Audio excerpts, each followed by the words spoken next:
Hello guys, welcome to Naidu blogs.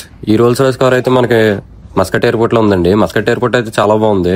నేను Muscat airport లో దగ్గర నుంచి చూసి చాలా షాక్ అయ్యాను. ఇంత చాలా నీట్ గా ఉంది ఎయిర్పోర్ట్ అయితేనే. ఇదంతా వాళ్ళ హిస్టరీ అనమాట. మొత్తం వాళ్ళు ఎక్కడ ఉంటుందో ఏంటి అనేది మొత్తం అంతా ఫోటోలు తీసి పెట్టేసారు ఇక్కడ. నెక్స్ట్ వచ్చేసి అక్కడ నుంచి మనం ముందుకెళ్తే ఇక్కడంతా చూడండి ఎలా ఉందో. లెగోస్ తో కట్టారండి ఇదంతానే, కెప్టెన్ బొమ్మ ఎన్ని. ఇక్కడైతే హాట్ వీల్స్ స్టోర్ ఒకటి ఉంది. మామూలుగా లేదు కలెక్షన్ అయితే. చాలా బాగుంది. బోల్డెన్ కార్లు అయితే ఉన్నాయి.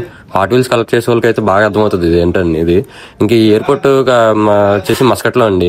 ఇక్కడ వచ్చి కరెన్సీ మనకు వచ్చేసి రియాల్ ఇండియాలో 270 రూపాయలు. ఇంక అక్కడే మనం బ్రేక్ఫాస్ట్ అయితే చేస్తాము. ఇంక వెయిటింగ్ చేస్తామంటే మస్కట్ ఎయిర్పోర్ట్ లో మన ఫ్లైట్ అయితే రెడీ అయిపోయిందని బోర్డింగ్ పిలిచారనమాట. ఇంక బోర్డింగ్ పిలిచిగానే మనం అయితే బ్యాగ్ తగిలిచ్చేసుకుని బోర్డింగ్ అయితే వెళ్ళిపోయామండి ఫ్లైట్ ఎక్కడానికి. ఫ్లైట్ ఎక్కేసిన తర్వాత అయితే మనం ఇంకా సౌదీ అరేబియా వెళ్ళిపోతాం డైరెక్ట్ గానే. ఇంకా మీకైతే ఎక్కడికి వెళ్ళి సౌదీ అరేబియాలో ఏ ఏరియాకి వెళ్తుందని తెలిస్తే సాయం చేయండి. ఇప్పటిలాగే మన దరిద్రం ఫలించింది. మనకు కూడా మళ్ళీ విండో సీట్ అయితే రాలేదు. ఇంకా సక్సెస్ఫుల్ గా మనం అయితే సౌదీ అరేబియా వచ్చేసాం. సౌదీ అరేబియాలో ఏ ప్లేస్కి వెళ్తుందని చెప్పండి మీరైతే. ఇంకా అక్కడి నుంచి నన్ను పికప్ చేసుకోవడానికి అయితే ఒక కార్ అయితే వచ్చింది. నేనైతే ఇంటికి వెళ్ళిపోయాను. నెక్స్ట్ వీడియోలో మళ్ళీ కలుద్దాం. బాయ్.